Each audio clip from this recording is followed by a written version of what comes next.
Prabhu Nityananda Shri Advaita Gadada Shiva Sadigora Bhaktivedanta.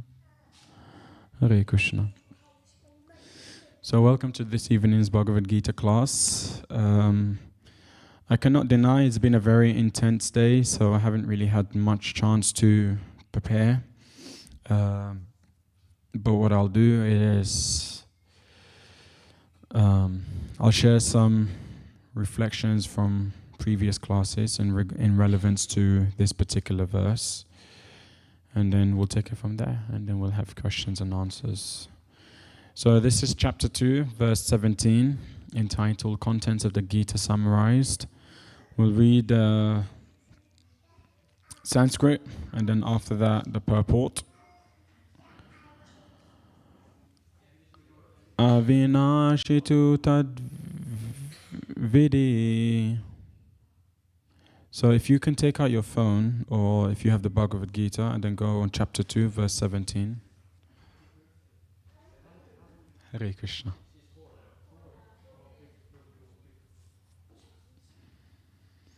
Yena saram idam tatam vinasham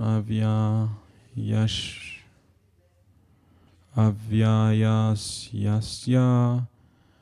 nakaschit kartumarhati. Do you have it? Chapter 2, verse 17.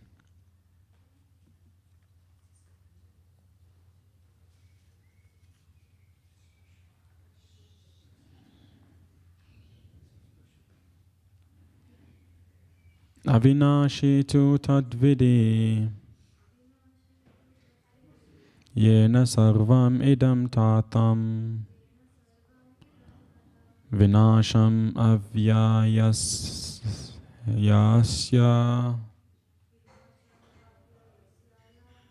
nakaschit kartumarhati.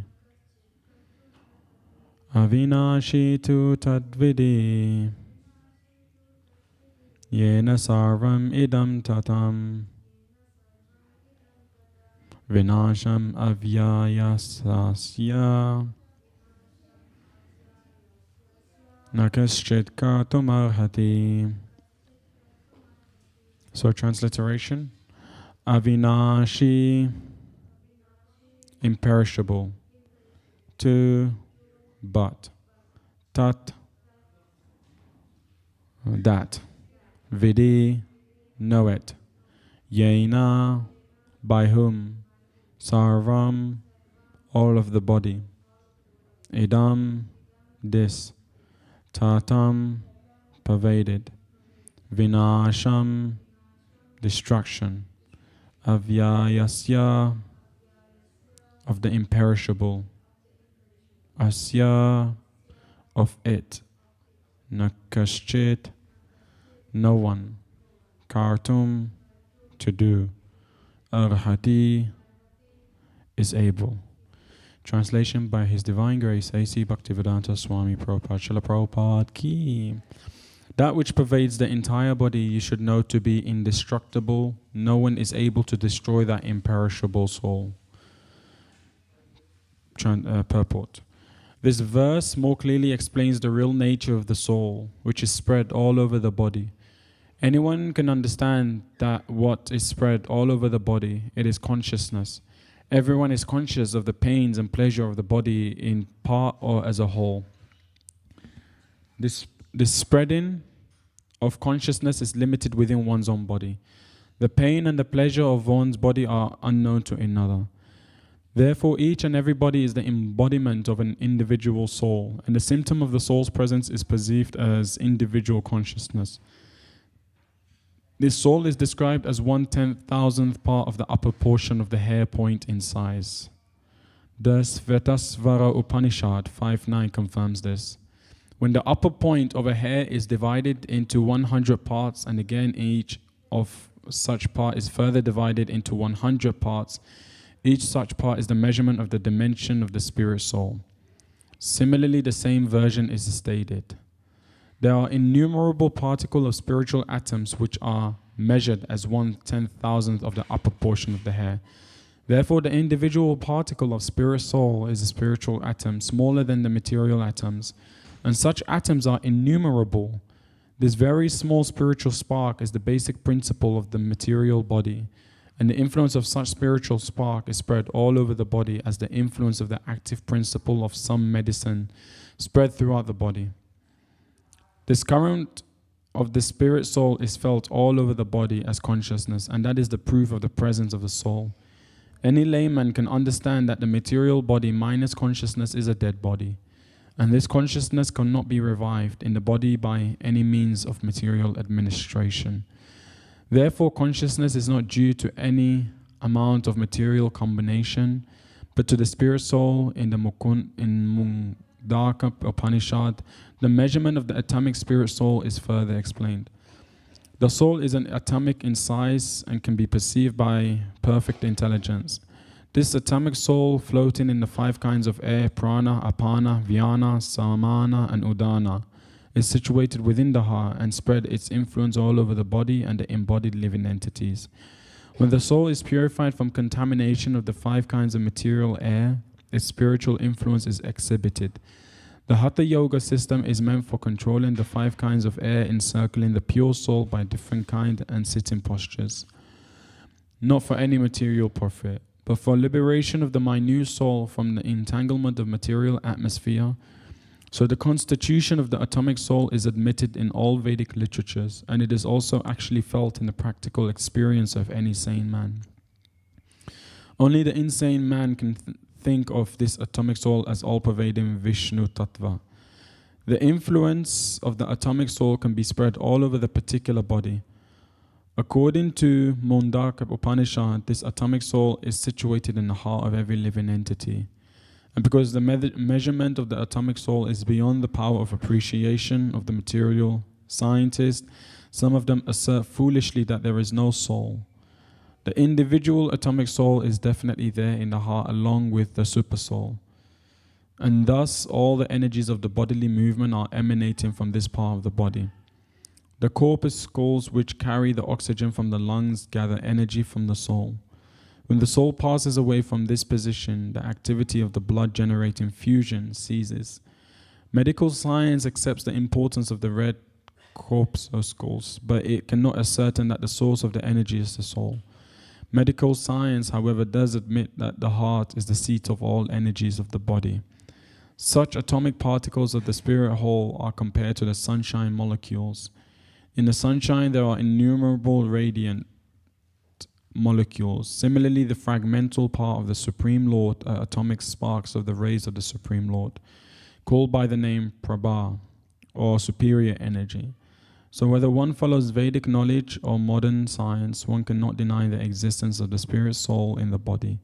And the science of the soul is explicitly described in the Bhagavad Gita by the personality of Godhead himself. That which pervades the entire body, you should know to be indestructible. No one is able to destroy that imperishable soul.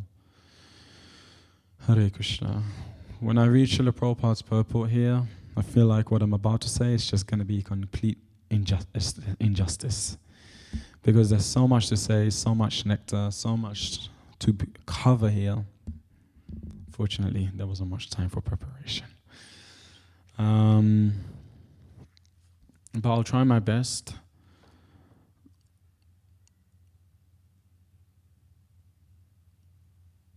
Perhaps maybe just on the first section, which it says, the verse more clearly explains the real nature of the soul, which is spread all over the body. So,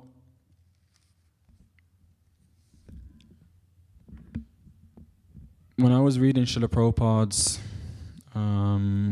transcript on this particular verse, what he was mentioning was how he was using that analogy of there being someone that we may love in our life, someone that we adore in our life that may pass away. And so the difference that he was making, the distinction that he was making is that even though the body is there, but then also the soul is there. And so when one passes away, what happens is that their soul moves on. And yet so often what we can ask is that someone may grieve, someone may become upset, someone may be sad that he's lost a dear one to him. But Prabhupada was using the analogy, the example that actually the body is still there, so what's the grief for? But you see, subtly, every single one of us, we realize and we know, even if we have an atheistic mindset, that within that body resides a soul. And actually it was that soul, that spiritual being within that body that resided in it that we've come to fall in love with, that we've come to appreciate. And so when someone passes away, it's not that the body that we love, but the person inside the body. So we have that understanding on a very subtle level. We have that understanding. And so what I want to talk about is actually, in this material world that we're living in, we have our spiritual existence, but then we also have our material existence. And so this morning, when I was showing someone around the temple, they asked a very beautiful question, is that, what is the need for spiritual practice? What is the need for us to establish in our relationship with Krishna if we can live in this world happy, if we can just live in this world without harming anyone else or anything else, and we could just be peaceful? What is the necessity? Why do we need to follow a path, especially a spiritual path, especially a Krishna conscious path? So the way I was breaking it down to her is, yes, we have our Svat Dharma and we also have our Sanatana Dharma. So we have this body, and this body has different functions. We live through it, but we also have some requirement in terms of eating, defending, mating, many different sort of requirement. But in the process of it, if we actually neglect our Sanatana Dharma, if we neglect our spiritual needs and our spiritual nourishment, then what tends to happen is that we'll always remain dissatisfied. We'll actually neglect what is the true purpose, the sort of true existence to life, which is that, Krishna's provided this entire facility. He's provided this entire space, if you may call it, for us to be able to use these facilities to establish a relationship with him and eventually return to him. So Dharma has many, many words. It has many sort of translation, if you may call it. And one could be that Dharma means living the right way of living. And an analogy, an example that can be used is that, take a phone, for example. A phone may have different features, it may have different apps, it may have sort of different savvy things you can do with it. But the essence of a phone is there to call and connect. And so similarly, every single one of us, we all have different qualities, different traits, different characteristics. But ultimately, the purpose is to establish our relationship with Krishna. It is actually to understand who we are. Without understanding who we are, without having a relationship with Krishna, then all of our qualities, whatever it is that we may do, it doesn't bring us fulfillment. Actually, I was reading from Srimad Bhagavatam how, Tulsi is so sanctified, Tulsi is so holy and sacred because it always remains fixed on the lotus feet of the Lord. And so similarly, what it is that we're a spiritual being in this world. And when we fixate our life, our focus on the service of the Lord, always engaged in his devotional service, then what it is that our life becomes more meaningful, our life becomes more purposeful. But otherwise, what it is that, again, as I've mentioned, we'll always be dissatisfied. So, Svadharma, occupational duties. Every single one of us, we have responsibilities in this world. And not only in this world, we also may have responsibilities in society, in our career, in our relationship, in different aspects of life. However, beyond our occupational duties, beyond the responsibilities that we carry and we have in this world, we also have our Sanatana Dharma. And the Sanatana Dharma means the essential and eternal mission of connecting with the Supreme Lord. And then, so therefore, that's what it means to be a devotee. To be a devotee means that we engage in whatever activities and responsibilities that we have in this world, but somehow we find and we look for means and ways in which we can connect those responsibilities to Krishna. that we center Krishna around all of our activities, all of our engagement, and whatever it is that we do. And so when we do so, then our activity becomes pure. Our activity becomes selfless. Our activity actually inspires Krishna consciousness also in others. So this is really important. And so in order to be able to do this, we need a foundation. For without a foundation, then to practice Krishna consciousness in this world is quite very difficult. We all need some foundation, some beginning. And so Srila Prabhupada is incredible. The Bhagavad Gita is incredible because actually when we look into it, a process has been made so evidentially clear to us, which is sadhana bhakti. Sometimes people may say that, okay, I'm a spiritual being, but how do I experience that? How do I feel that in my own life? And how am I able to share that with others? And so that process has been made so clear for us because through sadhana bhakti, through practicing devotional life, like many of us here, we experience waking up early in the morning, chanting our rounds, and if it's not at the temple, also having a similar type of format in our home where we're chanting, we have mangalarti and stuff like that. For you see, in that process, then we can realize who we are, that we're a spiritual being. One point that I was making was that Krishna consciousness isn't a process in which we can theoretically understand who we are. It's not a process in which we can theoretically understand what our relationship may be with Krishna.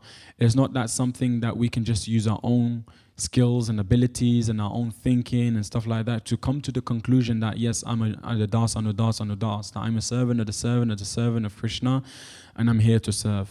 No. It's a process in which when we engage all of our senses, when we engage ourselves in devotional service, then the realization slowly pours in us, because that realization can only come through the mercy of the Vaishnavas, and it can only come through the mercy of the Lord himself. But most importantly, when we render service to the devotees, then Krishna blesses us with that knowledge, with that understanding, with that realization. Otherwise, think about it. Many of us, we've been hearing the same thing again and again and again. We're not the body, we're a soul, we're a spiritual being. And yet, when circumstances and situations that are uncomfortable and unforeseeable befalls us, what happens is that immediately we panic. Immediately we get frustrated, we become disappointed. So we can understand even on a very minute, everyday, day-to-day practice that hearing is important. Hearing that we're a spiritual being, that we're not this body is important. But actually just as important as hearing is also rendering service, devotional service. Because when we simultaneously do this, the two together, then what we can actually develop is what is surrender. And so this morning I was actually mentioning how surrender is an external manifestation of the faith that we have within. And so that faith comes through knowledge, and that knowledge comes through sadhana bhakti. And in combination to sadhana bhakti is rendering service. Because when we have the knowledge and we apply and imbibe the knowledge on a day-to-day regular practice, then actually we can start to slowly learn. We can start to unlearn and then learn of whom we are. So, and it's something that we must all do. Something that we must all spend some time doing, chanting, connecting with Krishna, hearing from the Bhagavad Gita, from the Bhagavatam, hearing from the devotees, bona fide gurus. And by doing so, then what happens is our life can become more sanctified. It can become more pure. Our consciousness can become more pure and accessible to spiritual wisdom more.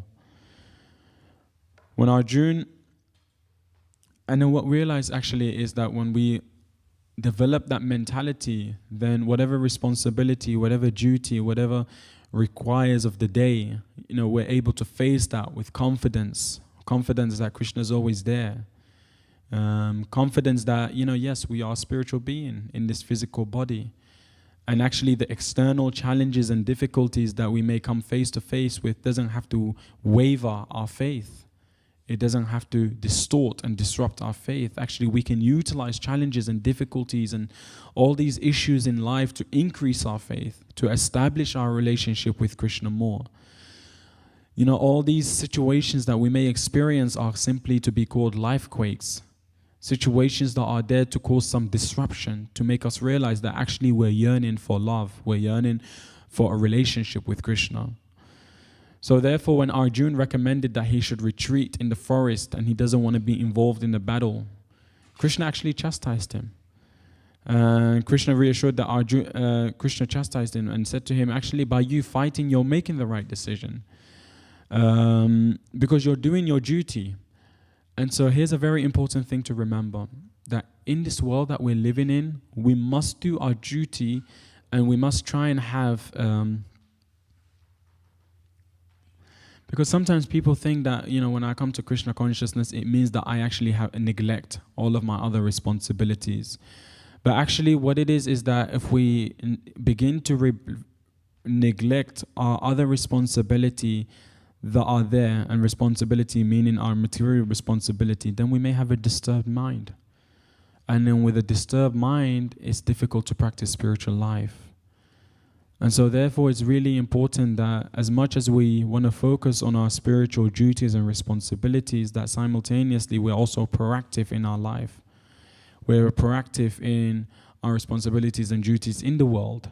Just like Krishna said to Arjuna, fight, but fight for my cause. So whatever, it's not that Krishna consciousness is giving us this sort of a process in which we escape from duties, we escape from responsibilities, we escape from what requires to be done. But what it is that Krishna consciousness is actually giving us the tool, is giving us the ability, is giving us the resources, the facilities, what it is that required that we can actually fulfill whatever our duties may be, but simultaneously give all of the results to Krishna. And so in that way, in that sense, we have a calmer mind. We have a calmer mind in which we can practice Krishna consciousness. We can chant more conducively. We can hear more conducively. We can connect with the devotees more conducively. Because have you ever noticed that sometimes you can be here and not be here at the same time? Have you noticed that sometimes, you know, you may be listening, you may be chanting, you may be hearing, you may be actually applying all of the external right requirement of practice, but simultaneously your consciousness may be in elsewhere. So therefore it's really important that we actually have the sort of right mindset, the right consciousness in which we can execute devotional service in. Otherwise, we may just wind up being controlled by our own emotions and desires. We may wind up being agitated because we're not actually doing what it is that we're supposed to be doing. So the whole idea of living in this world and doing our duties and responsibilities in hindsight, varnashram, is that so that therefore when we are living in this way, we can gradually purify ourselves and elevate our consciousness. Shishi Radha Gokulananda ki, Shishi Sitaram Lakshman Hanuman ki, Shishi Gaurnitai ki. So here's questions that we can ask ourselves, whether we're situated or not. So one way that we can actually try and really create a balance both sides, because again, this lady was asking me that, you know, to be Krishna consciousness doesn't mean that I have to give up everything else. Sometimes we hear that people may have given up everything to join the temple, to be here, to be doing full-time service, but not necessarily. We can actually engage our mind, body, and speech and everything that we do in Krishna's service, and in that way also slowly realize our constitutional position. So one thing that we can start meditating on and reflecting on is that there's are we doing the necessary activities? So what does that mean, necessary activities? It means that, you see, when you come into Krishna consciousness, when you're living in a temple, when you're living in a spiritual environment, sometimes you'll find that you're doing necessary activities. And these are so important. The reason why it's so important to do necessary activities is because they actually fuel our sacrifice and our selflessness. It's so easy to come to temple life, to spiritual life, and then you know what your skills are, your abilities are, and then you try and utilize that to engage yourself in devotional service. But actually, if we wind doing only what we like to do in spiritual life, then there might be an element of pride that comes into our existence. There may be an element of being puffed up and thinking that actually we don't need Krishna's help. We've got it. We know what we're doing. But like I said, this is a process of surrender. This is a process in which we give everything to Krishna, and ultimately we ask Krishna to actually involve yourself in my life and help me, and empower me and inspire me. But how so can we do it if we're simply always engaged in activities in which we are comfortable with, in which we are satisfied with doing? So every one of us, we may have experienced times and moments in our life where we had to do something that we didn't know how to do. But didn't it draw out an element of surrender? Didn't it draw out an element of selflessness, an element of character modification, if I may call so it myself? So we need that a lot in our life. It's healthy. We need it in our Krishna consciousness. And not only that, so this is something that we can try and do regularly in order to create a healthier lifestyle, a healthier spiritual life for ourselves. And then, other than doing necessary activities, then we may find ourselves that we need to engage ourselves more in doing challenging activities. So things that we may be scared of, things we may shy away from. Sometimes we experience that, especially in temple life, that you may just simply stick to the things that you know how to do or you're good at doing. But again, if we just keep doing what we're good at or what we know how to do, then we can never actually cultivate internal growth. We can never actually develop a mood of prayerfulness where we come to Krishna and we say to Krishna, Krishna, please help me. Please, Krishna, inspire in me in what it is that I need to do. We may not find the opportunity then to go to our mentors, to go to our teachers and actually be inquisitive. So this is an element, this is so important, that on a regular day-to-day basis, how are we injecting ourselves more in a situation where things are challenging? Because you see, those challenges ultimately are the thing that brings out the best of us. It's actually what brings out the spirit, it's what brings out the nature of the spirit within us. Where we yearn for Krishna's to develop a relationship with Krishna, where we yearn to connect with him, to connect with the Vaishnavas, the devotees. So it's so important that on a regular day-to-day basis, we ask ourselves, are we engaged in challenging activities that are there to help me to cultivate growth within me, that is there to help me to become more prayerful and to become more humble?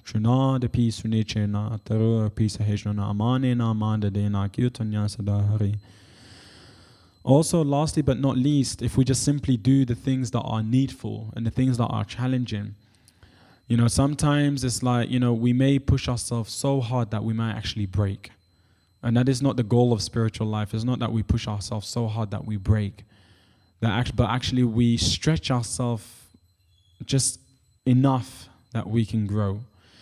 So then therefore we must find activities, we must find things that we can engage and do in that inspires us.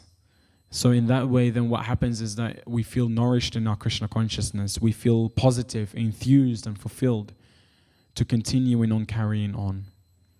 So we must try and do things that are necessary, because these are the things that's going to help us to fuel our selflessness. We live in a very selfish world. And even in Krishna consciousness, we can be selfish. And yes, selfish, it may sound good, but there's a saying that alone we go fast, but together we go further. So yes, we may be selfish, and selfishness may take us places fast, but then we can also fall. But when there's sadhu sangha, when there's Vaishnav sangha, then what it is that we can go further, we can make better progress. So then there's selflessness, there's sacrifice, and then there's activities that are challenging there to help us to cultivate a sense of growth, a sense of prayerfulness. Like, when was the last time we prayed? And actually there's a whole thing about even praying, because a lot of the time we just pray for ourselves, but what about praying for others? And then not only that, but also humility. And then inspirational activities, things that are there to keep us positive, enthused, and fulfilled. And in that way, what it is that we can slowly discover, our spiritual self. When we engage in these 3 different activities, and simultaneously, yes, we're also engaged in sadhana bhakti, the process of chanting 16 rounds a day, minimum or more, and also following the 4 regulative principle, and yes, hearing regularly, so that therefore our consciousness can be purified. So, like I said, it was a very short class. But these are just some reflections. I don't know if anyone has any question. Hare Krishna. Does anyone have any question about Krishna consciousness or sadhana bhakti or devotional life? They say that the quality of our question determines the quality of our spiritual life. And then they also say that majority of the time what happens is people usually like to remember the Q&A part of a class more so than the whole other aspect of the class. So who has any question? Okay.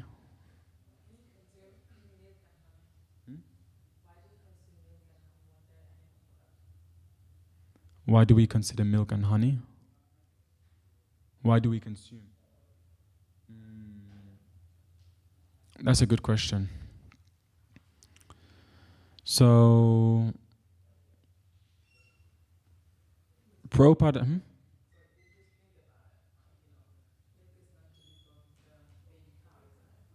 Prabhupada said, actually, milk can be also for human life, because when we say that we don't drink milk, what we're simply saying is that we don't drink milk from sort of slaughterhouses and violent places. But actually, Prabhupada said, and also scientifically shown here, is that the milk, when it's also consumed by a person, it has the nutrition in order to develop the finer tissues of the brain, and it makes actually spiritual life more accessible to being practiced. So there's a lot of purports where Srila Prabhupada actually explains this.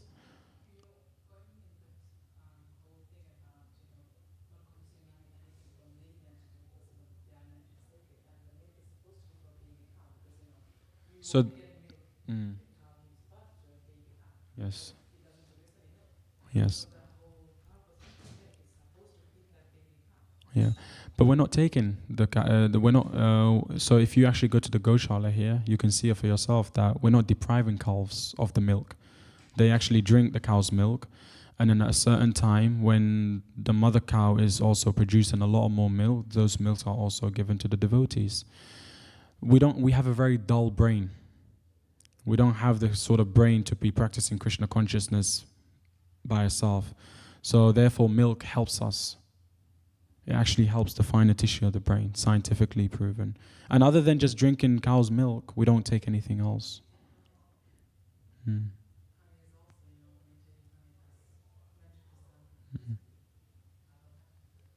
I'll get back to you on that. Any other question?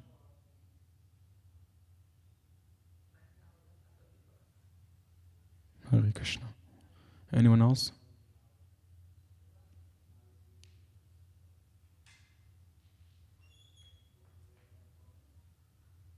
I highly encourage questions. Let's rephrase it then. What is one thing that you took from this class?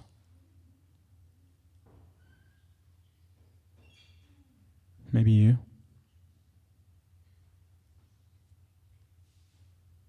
What's the one thing that stood out for you? You've all come to the temple for a reason. You're all here for a reason, so... Okay.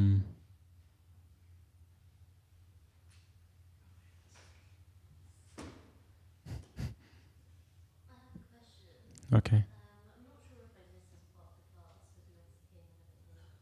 But what is Krishna consciousness? Beautiful question. Thank you so much. So this morning I was speaking to one lady that I was showing around with her husband, and she also asked the same question. what is Krishna consciousness? She said, does Krishna consciousness mean that I have to give up everything else to be able to practice this? But it says it in the name itself, Krishna consciousness. It means realizing our relationship with Krishna. Consciousness is something that we can practice on our regular day-to-day basis of life. It doesn't mean that you have to join the temple or be dress in saris or robes and become a monk full-time and give up everything. But it's a consciousness, it's a way of living. It's a very sattvic way of living. And Srila Prabhupada has given us that way of living, which is that if we practice a process called sadhana bhakti or Veda bhakti, then we realize our constitutional position. So Krishna consciousness is a lifestyle. It's a way of living. It's a way of living in order to realize what the ultimate goal of life is. So in Sanskrit, they call it Sambandha, Abhideya, and Prayojana. Who am I? What is the journey? And what is the destination? We all have a destination. But what is the right destination? We all give our life to certain conviction or determination. But what is the right determination? What is the right conviction? So it's a process, and you can practice it at home, you can practice it in school, wherever it is. So we have the Bhagavad Gita in the reception. Do you have the Bhagavad Gita as it is? Yes, so it explains a lot more. So I'd highly recommend that if you get the opportunity to go to the reception and then get yourself one. You're welcome. Hare Krishna. I'll end it with there then. Antara Srimad Bhagavad Gita ki, Srila Prabhupada ki, Nittai Gaur Pramanande. Hare Krishna.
This is not an answer. This is a profound. You expect me to spend years studying a degree. This is more profound than any degree. If you want an answer in 30 seconds that satisfies you, and you're not asking the right questions, well, I'm happy to discuss afterwards. Whatever questions you have, I'm happy to answer.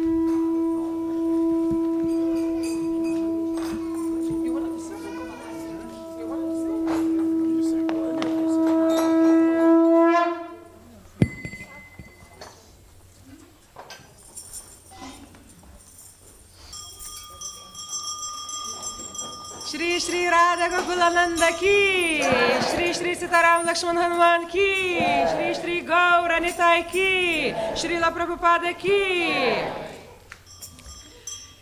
भजयो जयो गौर चंदे आरती को शोभा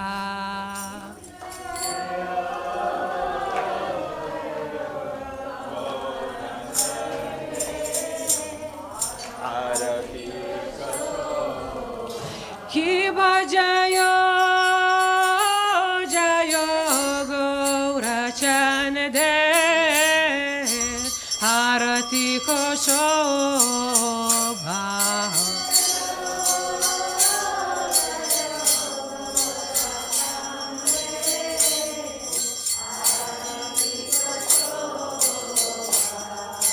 जाना विताता वाने जगमन लोका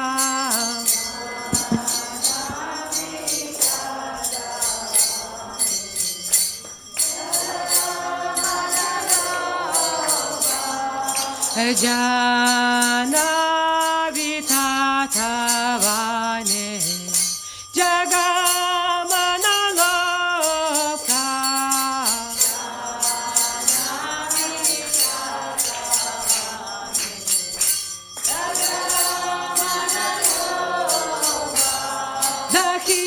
दक्षिणे निताय चान बामे गदखारा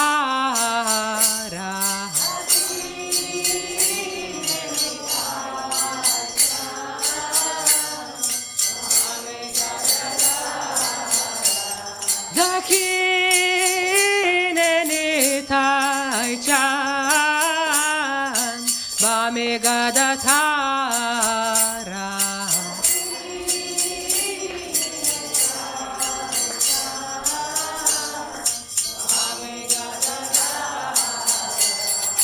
निकटे अद्वैत श्रीनि वत्सा चक्रधारा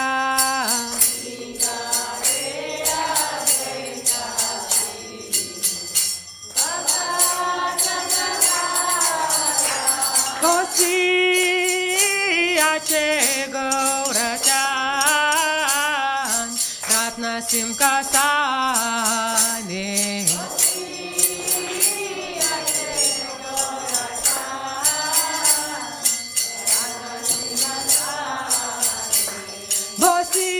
बोसियाचे गौरचान रत्न सिंकासाने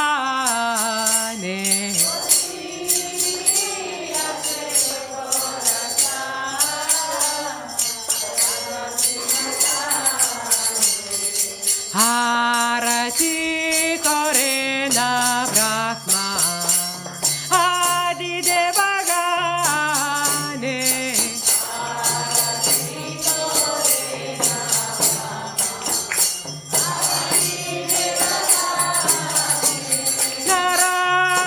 नरहरि आदि कोरी चामर दुलाया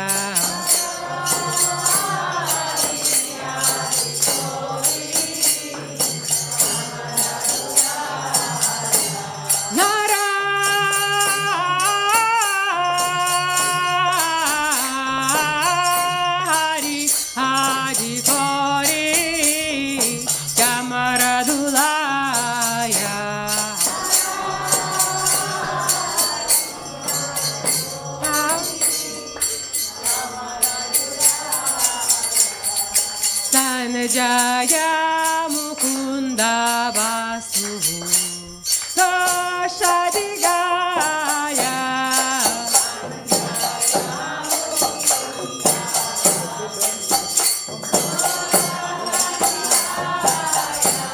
Sanka Bhaje Ganta Bhaje Bhaje Karatala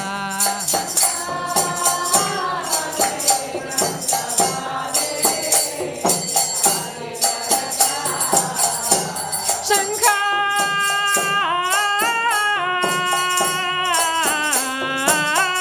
Bhaje Ganta Bhaje Bhaje Karatala Shankha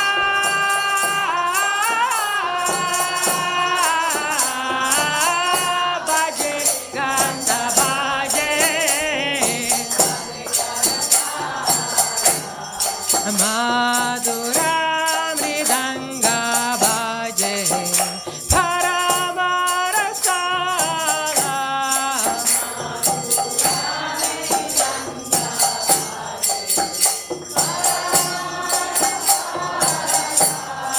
Madhura Mridanga Bhaje Paramarasala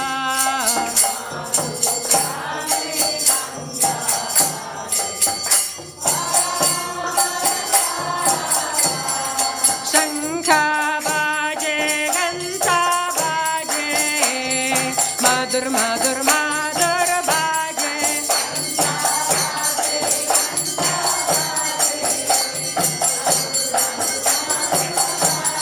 Shankha Bhaje Ganta Bhaje Madhur Madhur Madhur Bhaje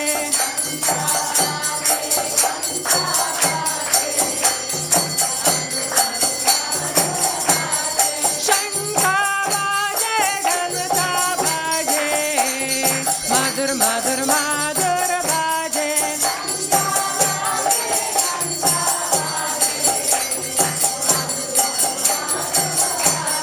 Shankha Bhaje Ganta Bhaje Madhur Madhur Madhur Bhaje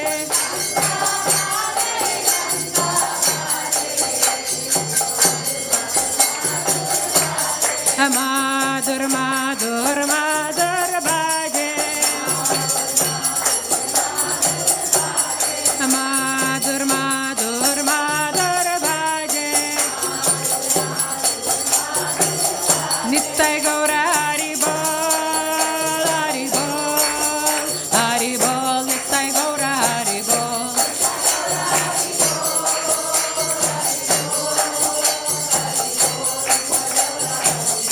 Nittai Gaura Hari Bol Hari Bol Hari Bol Nittai Gaura Hari Bol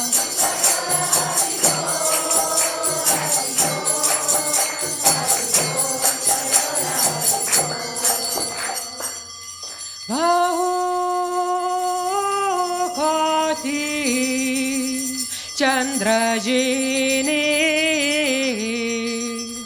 Vadana Ujvala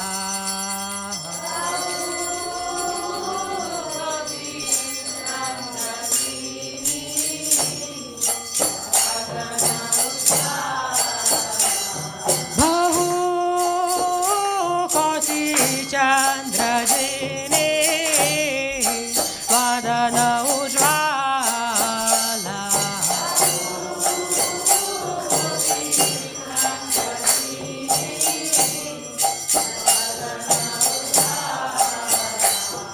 Agala Deshe Banamala Kore Dalamala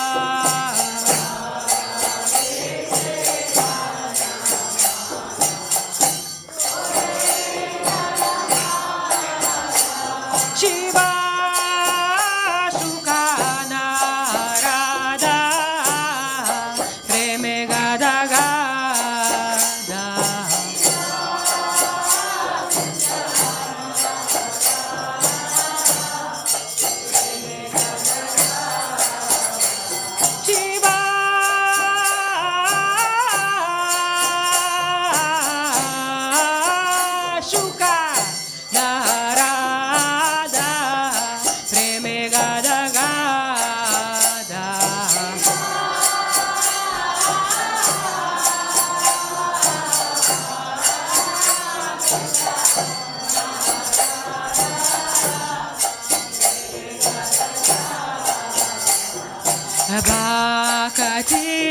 Vinoda Dekhe Gaurara Sampada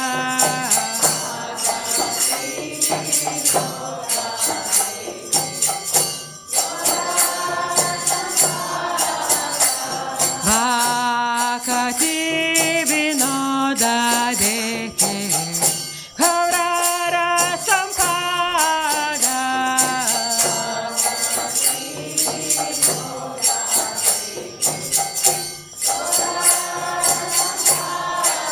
Ki Bajaya Jaya Gaura Chandre Arati Ka Shobha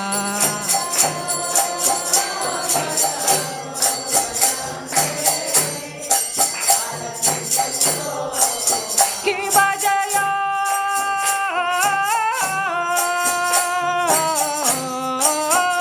Jaya Gaura Chandre Arati Ka Shobha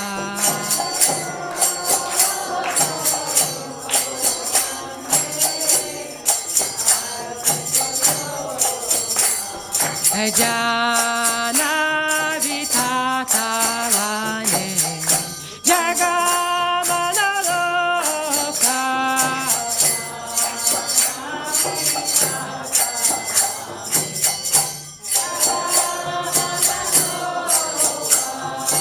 Jana Vitata Vane Jagamana Loka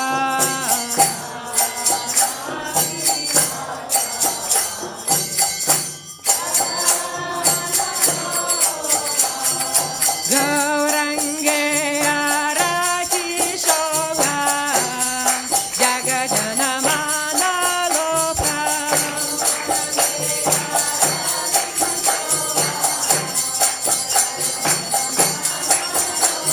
Gaurange Arati Shobha Jagajanamana Loka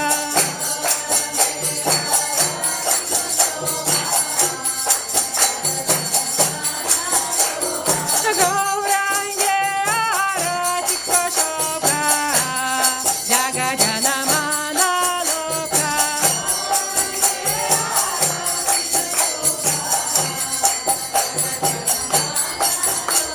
Jagajanamana Loka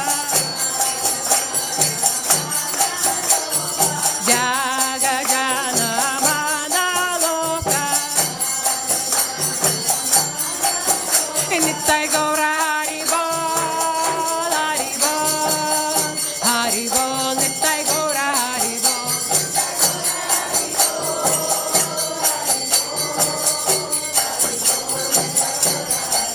Nittai Gaura Haribol Haribol Haribol Nittai Gaura Haribol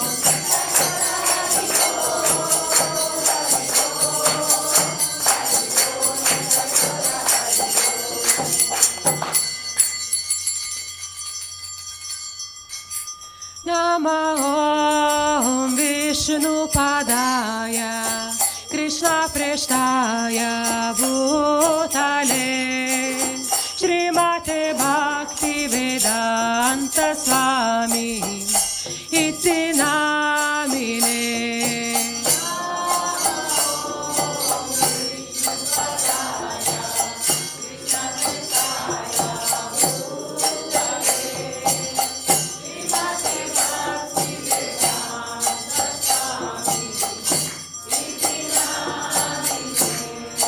Namaste Saraswate Deve Gauravani Pracharine Nirvishesha Shunyavadi Pashyachare Satarine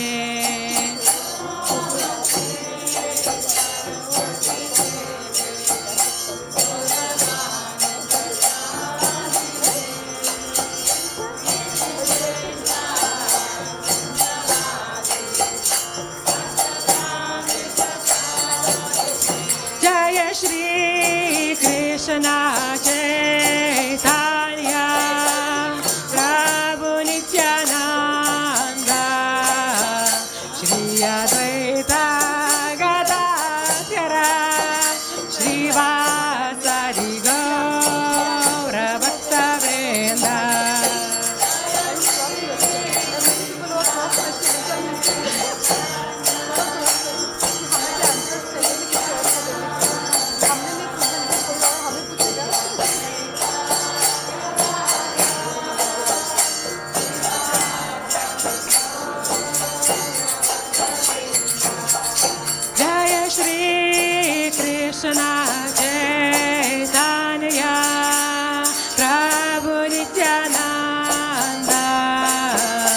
Shri Advaita Gadadhara Srivasadi Gaura Bhaktavrinda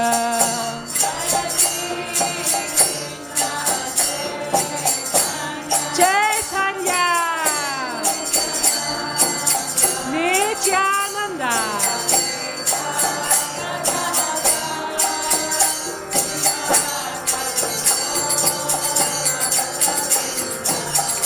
Jaya Shri Krishna Chaitanya Prabhu Nityananda Shri Advaita Gadadhara Srivasadi Gaura Bhaktavrinda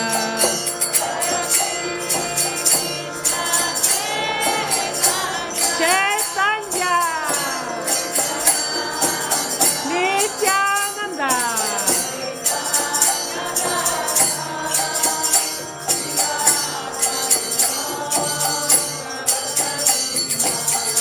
Hare Krishna Krishna Krishna Hare Hare Hare Rama Rama Rama Hare Hare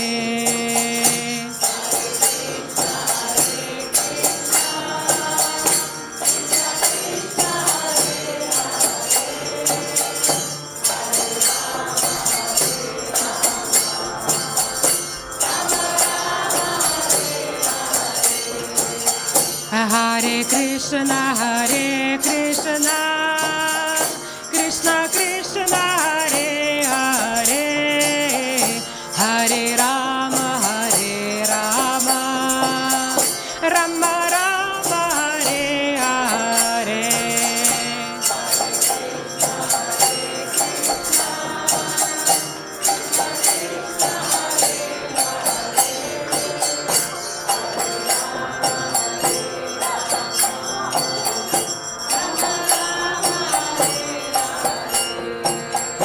Hare Krishna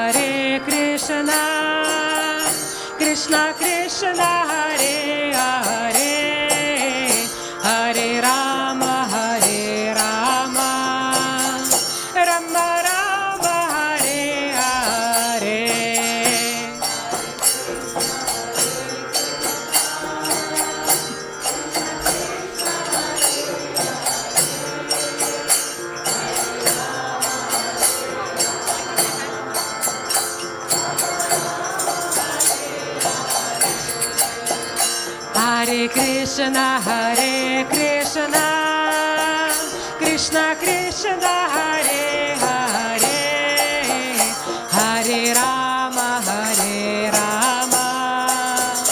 Rama Rama Hare Hare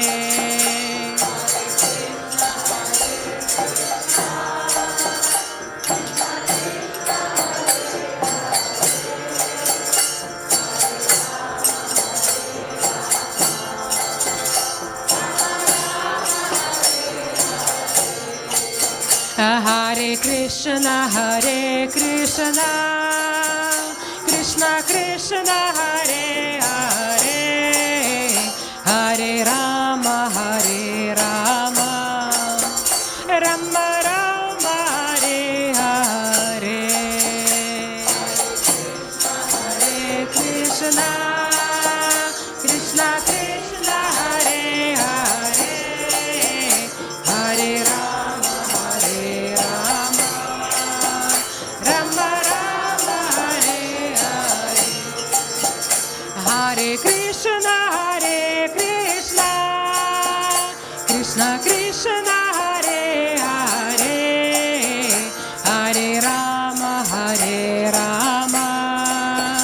Rama Rama Hare Hare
Hare Rama, Hare Rama, Rama Rama, Hare Hare.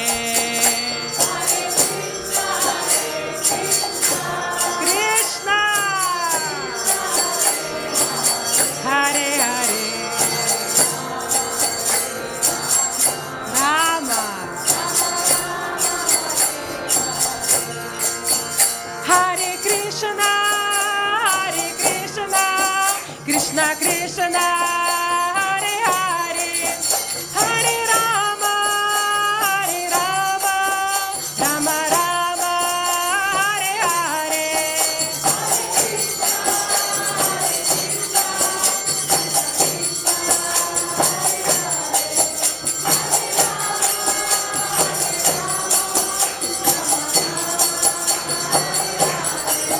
Hare Krishna, Hare Krishna, Krishna Krishna, Hare Hare, Hare Rama, Hare Rama, Rama Rama, Hare Hare.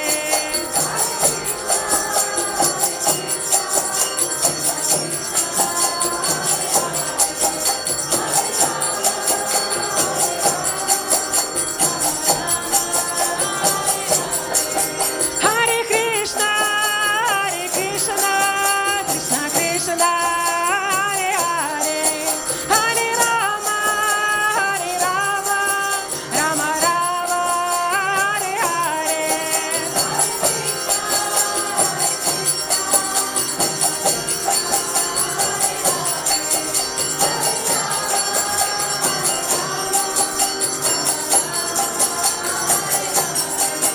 Hare Krishna, Hare Krishna, Krishna Krishna, Hare Hare, Hare Rama, Hare Rama, Rama Rama, Hare Hare.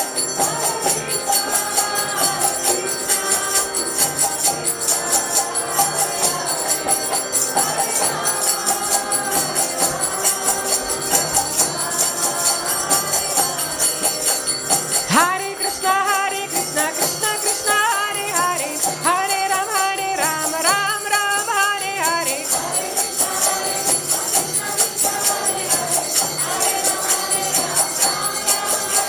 Hare Krishna, Krishna Krishna, Hare Hare, Hare Rama, Ram Ram, Hare Hare.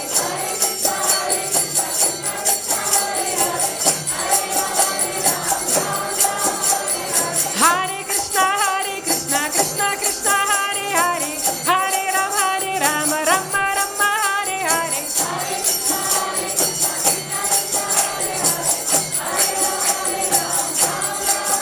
Jaya Radha Gokulananda, Radha Gokulananda, Radha Gokulananda, Shri Radhe.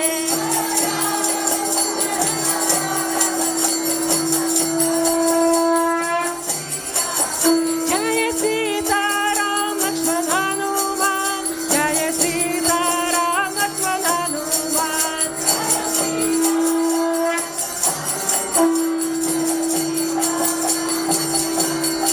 Hey Jaya Gauranitai, Gauranitai, Gauranitai, Jaya Gauranitai.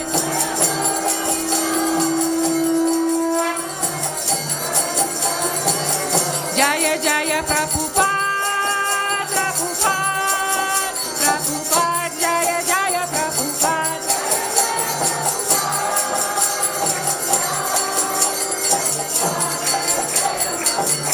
Nitai Gaura Haribol, Haribol, Haribol, Nitai Gaura Haribol.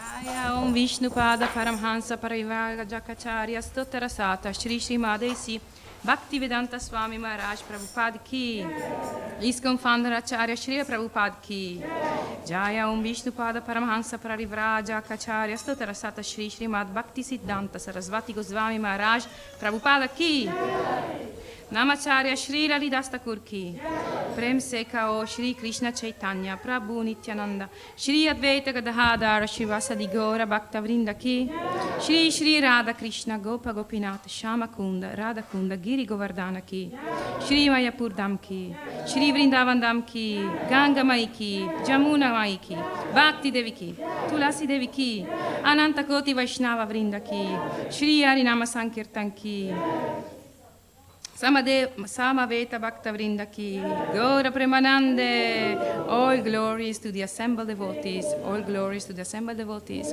all glories to the assembled devotees, all glories to Sri Guru and Sri Gauranga, all of the glories to Srila Prabhupada.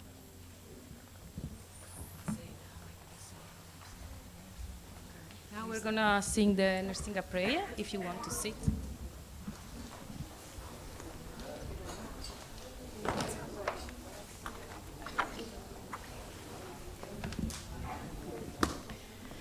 Namaste Narasingaya. Namaste Narasingaya. As you want. Namaste Narasingaya. Namaste Narasingaya.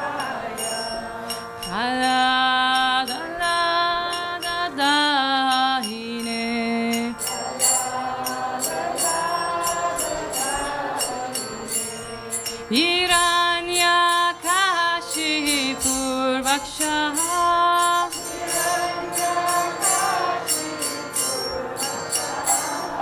Shila Tankana Kalaye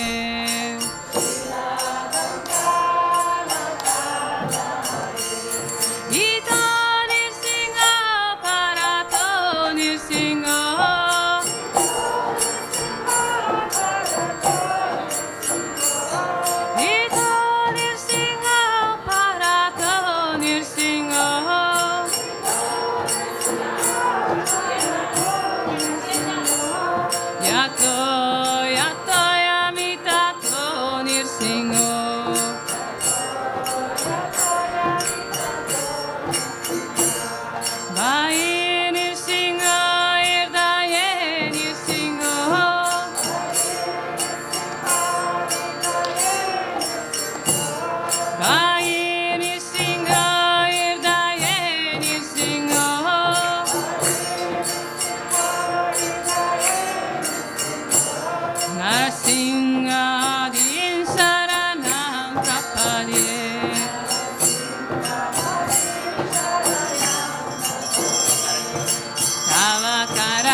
Nrsinga Deva ki jai, Bhakta Pralada ki, Srila Prabhupada ki, Gaura Premanande.